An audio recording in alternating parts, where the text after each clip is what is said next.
Well, hello again, everybody. This is Jeremy Galbreath, and I'm with the School of Management at Curtin University. And last time I spoke with you, we considered innovation, and innovation, particularly in times of crisis, and of course in the current climate with coronavirus.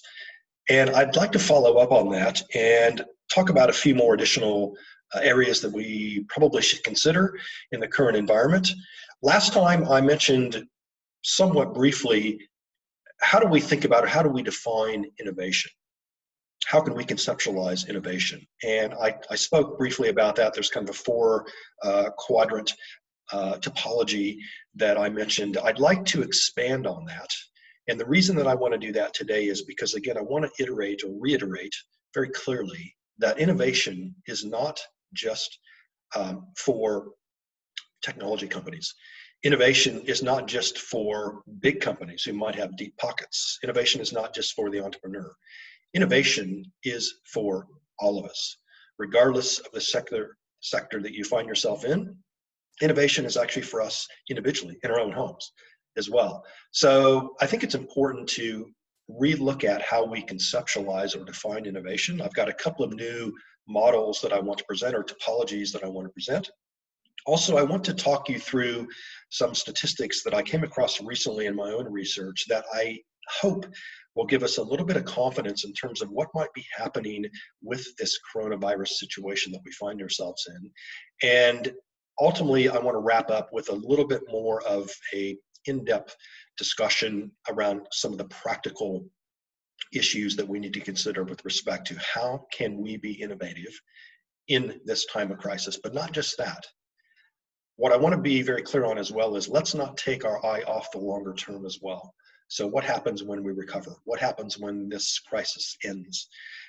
Keeping our eyes on the future and always thinking about how can we continually look at and consider innovation down the track and longer term as well. So to start this, let me just talk about a topology or a couple of different topologies regarding innovation.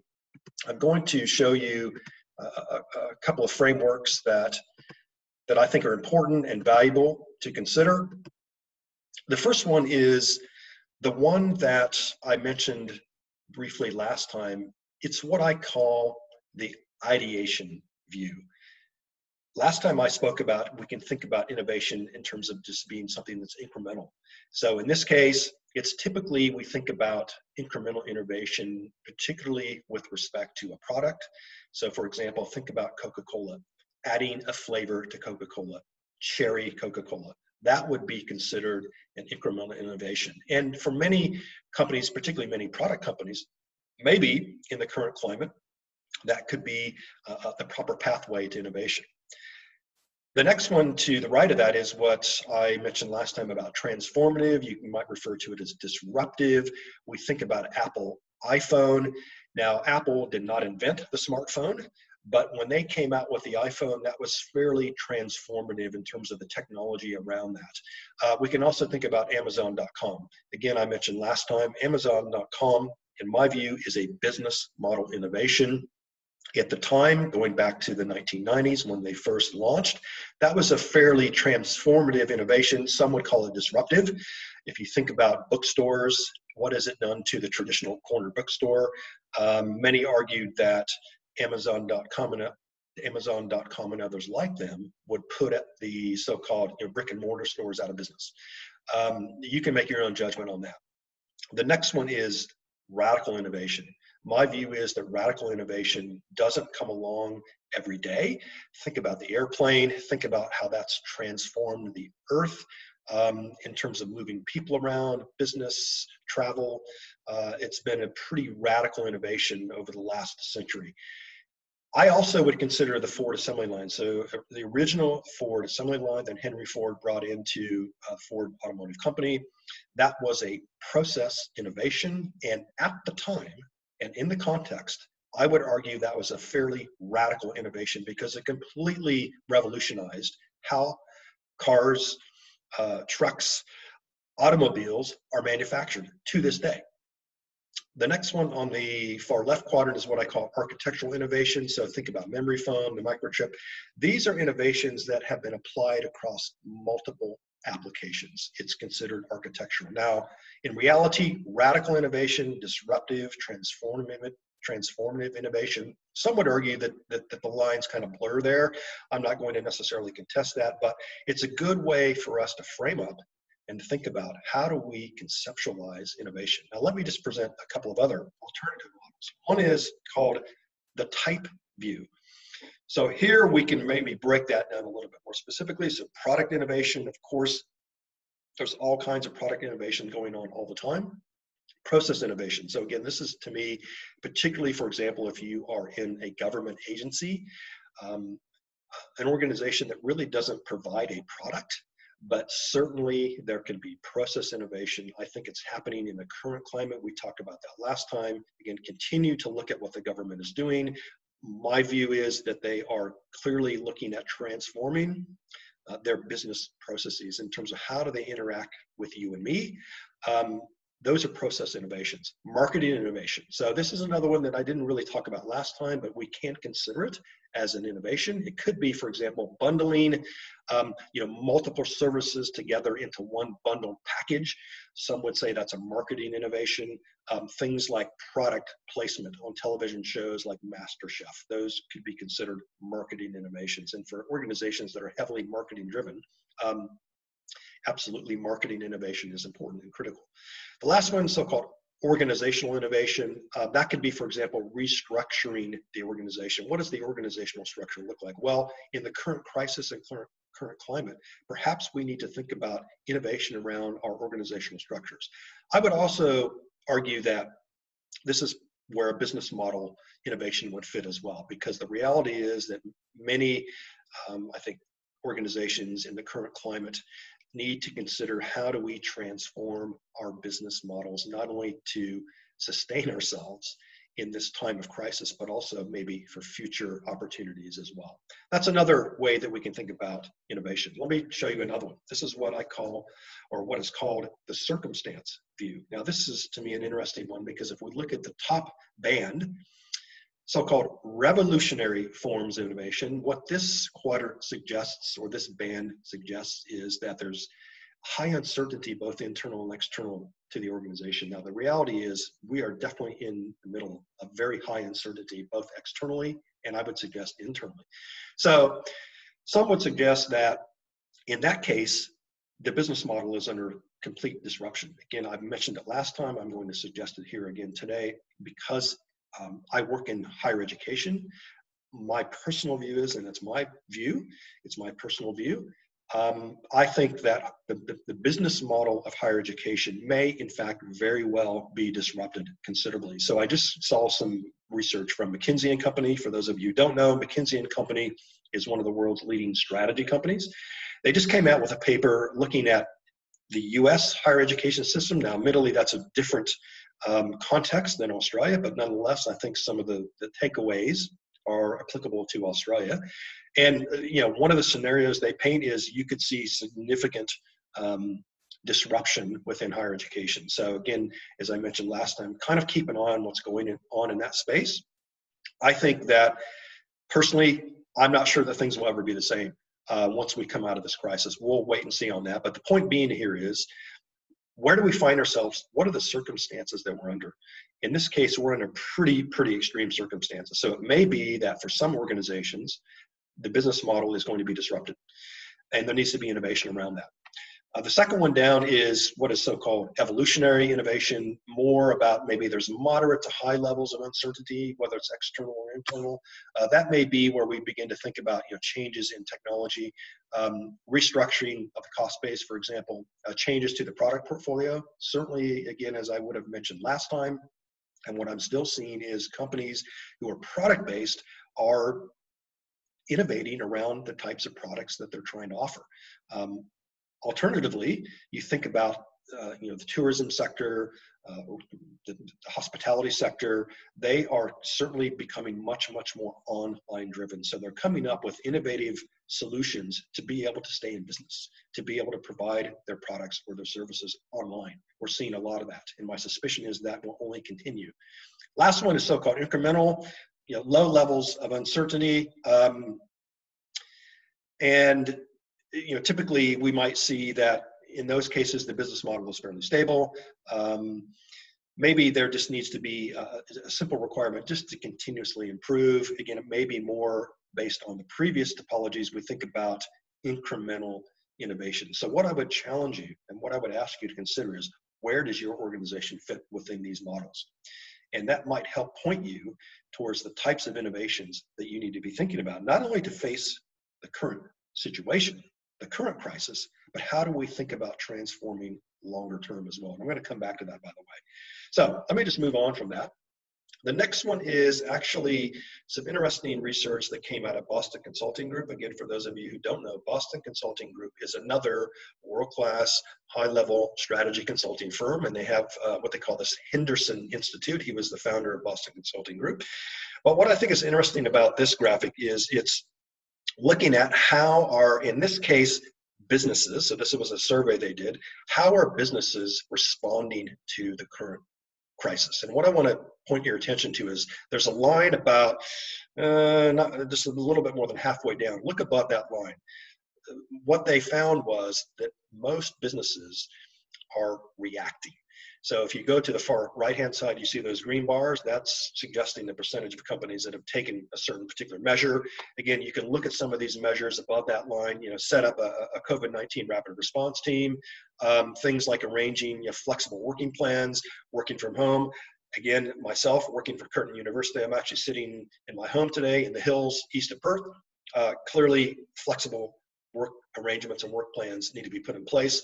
What this research suggests is that most businesses are simply reacting in the current climate. Now, it's completely and utterly understandable that businesses are reacting. This is a shock to the system, unlike most of us have ever seen. So yes, of course, we're reacting.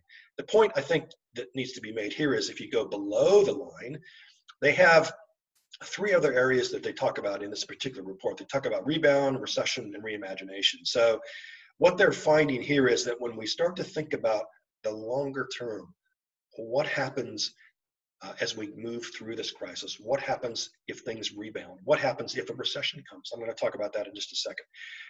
Businesses are far less focused on that than they are to reacting. And I think the point that we simply need to make here is it's okay to be in a reaction state. Of course, everybody's there. We need to do that. We have to get ourselves on level ground, a good footing.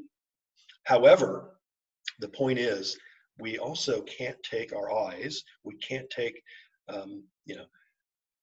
a perspective that the future doesn't matter. We can't discount the future. We have to continually think about the future and what happens next.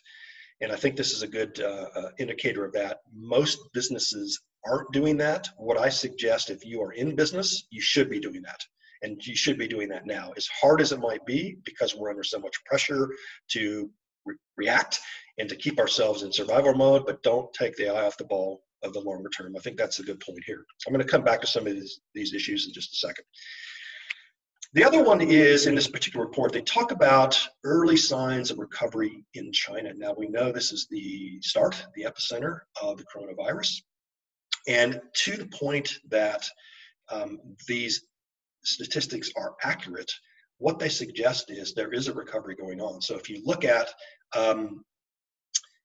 with respect to the graphics, that red line, what that's suggesting is pre-coronavirus and then post-coronavirus, or as they're starting to recover, things like people and goods being moved around, production levels, confidence of the Chinese consumer. Look at those red graphics. What they're basically suggesting here is that things are on the uptick. So things are starting to recover. We're starting to move through the crisis.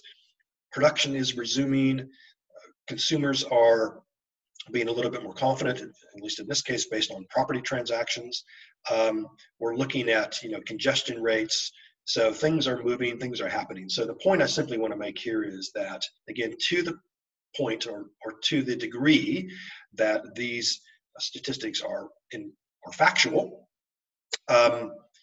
there's some evidence to suggest that the country where this all started, they're actually starting to recover now. So the hope is that countries like Australia and other countries will start to move behind them as well. Let's take a look at the next graphic. I thought this was an interesting look at in the United States. It's looking at the impact of coronavirus. The last week prior to the coronavirus, and then kind of post that, if you look at percentage of change of sales, look at the difference by sector. So the red bars, these are the sectors that are really, really struggling. Now, what they're doing is, this is a snapshot of the United States versus, for whatever reason, they chose to look at Seattle in Washington State. Look at those red bars, and there's those sectors particularly are really, really getting severely hurt. Now, look at below that, the green bars, those are positive indicators. So what it suggests here is that during this time of crisis, some sectors are actually benefiting. And I think if you looked at these sectors in Australia, my suspicion is you wouldn't necessarily find a difference. So I think the point I simply want to make here is that the coronavirus is impacting on different sectors differently.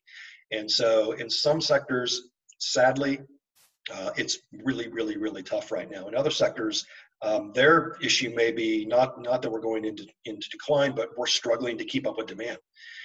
The point I want to make here is that regardless of the sector, for survival, for long-term benefits in the future, we have to be thinking about how can we innovate ourselves around this virus situation and around this crisis so that we can move ahead and move forward. Now, there's another indicator here. Again, it's going back to China. If you look at from a total shareholder return, this is looking at China's industry groups or sectors. Simply what it's suggesting here is that particularly in sectors like software and services, healthcare, food and staples, they are recovering well. Other sectors aren't as much. Again, I think the point I simply want to make here is that we need to consider innovation in the context of what is our sector? How hard are we being hit? In some cases, sectors are actually benefiting and doing really well. And so they need to be thinking about innovations and innovating perhaps in a slightly different way than those sectors that are really, really under the pump and are really struggling and really hurting at this point. Now, what I'd like to do is, I'm going to come back and provide a couple of other examples in just a second, but I want to now kind of, we can think about innovation, we can think about how do we conceptualize it, or how do we define it, from your own perspective, from my perspective, from which sector am I in, how am I being impacted? Maybe it's different from a sector of my mate, who lives next door to me. How do we innovate depending on the context and depending on the severity of the downturn, the severity of the impact of this coronavirus, of this crisis situation. So I want to go back to just a couple of thoughts around the Boston Consulting Group data. And one is, they talk about the idea of reacting. So yes, we're all reacting, and that's completely understandable. What I would suggest is that think about in terms of investments that have been made in the past in resources, time, and money in terms of innovation. What are you doing well? What do you do well? We need to move ahead with those innovations, of course. In some cases, they may need to be transformed. They may need to be incremental innovation around those areas, but what are we doing well? And let's try to maintain that. Let's try to get ourselves through this crisis situation, through our past innovations, and perhaps modifying, changing, shifting those things that we do really well to be able to sustain ourselves in the time of crisis. The other one is they talk about a rebound. So again, one of the things that for many sectors might need to consider is particularly what happens if we have a very strong rebound. Are you able, will you be able to deliver products, services, will your business model be able to handle the uptick in demand? And maybe there is new opportunity to come up with some new innovations that could meet demand in new ways. So we need to think about that. Yes, we do have to talk about the big R. That is recession. I think most of us who are paying attention to this situation, particularly if you're watching economists, I think most of them would agree there probably will be a recession at some point, a global recession, not just here in Australia. Now, to what extent, how severe will that be? I think that's hard to know or predict at this point. But if we move into a recession, what I would encourage individuals, organizations to think about is where can we place bets in terms of new innovations that might help us through the recession and might help us recover well. So again, the point I want to make here is we can never take our eye off the longer term. As hard as it is, as painful as it is in the short term, we have to keep focused on the longer term. What new innovations might be important as we come out of a recession, if in fact we go into a recession at all. And then lastly, this article talks about the idea of reimagination. So basically the point that they're making is when we are going through, kind of mentally, psychologically, kind of traumatic times when we're, all about reacting in survival mode, our imaginations tend to be discounted. And I think what the point of the article is that we need to be imaginative. We need to imagine. We need to think about what does a post-crisis future look like?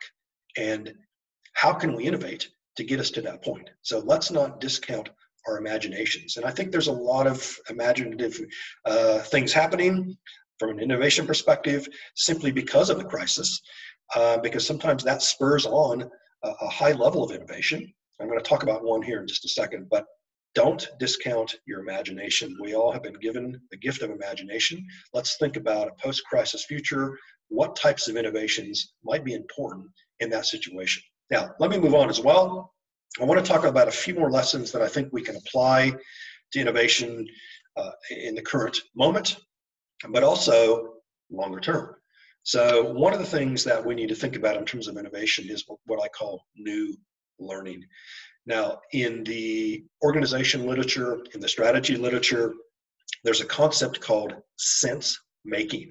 If you Google sense making, you'll find all kinds of information, all kinds of articles, books. It's a concept that's been around, I think, since probably the late 1960s. Essentially, what that concept suggests or argues is that organizations go through moments of crisis, disruptive events that kind of shake up the organization. And what organizations do is they try to make sense of that. In other words, they're engaging in sense making. So the point here is, what can we learn from this crisis? If you think about it from an innovation perspective, many of you perhaps are engaging in coming up with new innovations, whether it's a new product, a new service, a process modification. What's working? What have we learned? What's working? What's not working? We've certainly got customers and clients who are struggling as well, and we have to respond to that. So what can we learn through this crisis, not only in real time, but maybe 6, 8, 10 months down the road? What are the innovations that work? What are the innovations that aren't working? If you're willing to experiment and try to come up with new ideas and new innovations, are they working or are they not working? Let's learn from this so that when we come out of this, we can be, better prepared to have our innovations and have our innovative efforts come to fruition and give us an opportunity for growth and sustainability down the future. The other one is what I call new attitudes. So think about your customers. Who are your customers? Who are your clients? How are their attitudes changing in the current climate, particularly towards you, towards your company, towards your products, towards your services, whether you're in higher education, government agency, private sector, entrepreneur, whatever the case may be? What are their attitudes? And certainly I'd suggest that in terms of consumer attitudes, client attitudes around personal safety, health, social relationships, certainly travel. To what extent are some of these new attitudes that we're seeing with respect to customers and clients, to what degree are those going to be permanent? So we need to be thinking about that. The other one, in a similar line or a similar vein, I would call new habits. So what are the new behaviors of your customers? What are the new behaviors of your clients? So think about things like working from home. I've personally have been working from home probably for 20, 25 years on and off. I don't spend all my time at home, but I spend a fair amount of my time at home. So for me, this is nothing new. But for many individuals, many of your customers, many of your clients, working from home is very, very new to them. And they may be doing that for a long time. Think about home shopping. Many of us now have to do our shopping online. And maybe some of the things that we have to purchase for everyday survival, we used to just be able to pop down to the markets or the shops and get them, and now we can't. Think about distance learning. Is this the end of physical space and location from a learning perspective? And so pay attention to how are your customers behaving? How are your clients behaving? And to what extent will that behavior remain permanent? In other words, how is that driving innovation in your context? And so think about that, plan for that, make sure that you're tapping into your customers, you're tapping into your clients, you're understanding what's going on, what's happening, what's working, what's not working. Lastly, what we might call new needs. So there's, in the marketing literature, there's kind of the classic example of how do we create new products or services to tap into customers or clients' unmet needs. So what are those unmet needs? So for example, in the case of China, I know that there are new types of health insurance that perhaps has never been seen before because of this coronavirus. We can certainly think about home shopping. My suspicion is there is a lot of innovation going on around how do we better manage, better provide home shopping over the internet and through the web. And if you didn't know this, by the way, when the SARS crisis came, Alibaba, the massive, huge, giant e-commerce platform in China, that was born from the SARS virus. So we may see similar things going through this coronavirus. So what are those unmet needs of your customers, of your clients, and how do you meet those needs through innovating in whatever form that innovation might take? So let's think about those dimensions as well. Now, let me just say a couple more comments and then I'll wrap up this session, is that for those of you who would like to maybe have a little bit further discussion around innovation, by all means, you're more than welcome to contact me. So I want to just display on the screen now my email.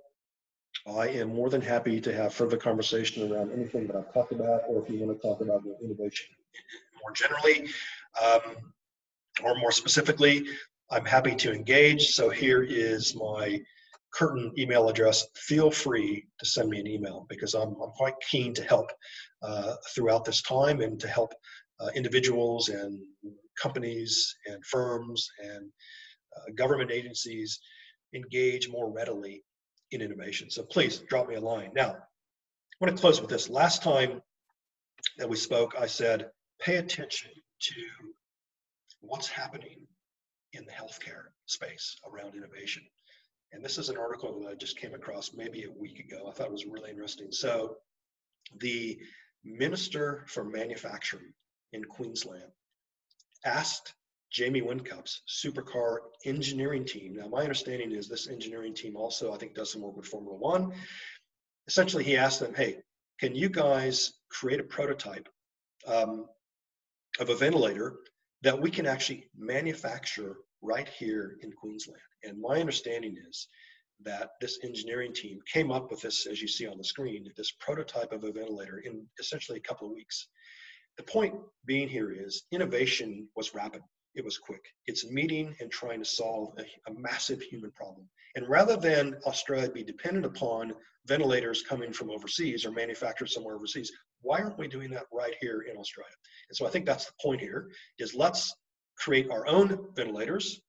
Let's manufacture our own ventilators right here in Australia, and so that we're not as dependent upon other countries for this vital piece of technology. And so my hope is, based on what I read from this article, is that that's forthcoming, and that will help certainly solve some of the problems that we have right now regarding coronavirus.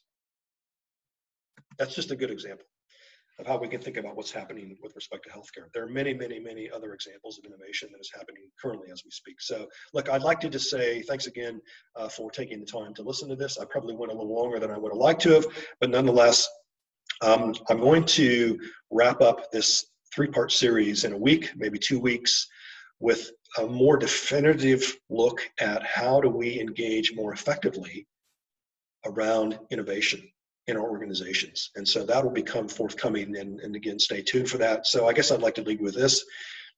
I hope everyone is well, stay healthy, look after yourselves. Again, we're all in this together.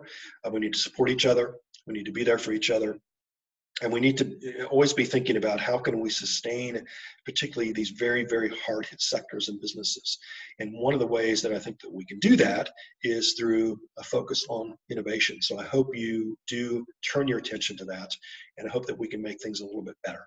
Anyway, take care, folks, and I'll be talking to you soon. Thanks. Cheers.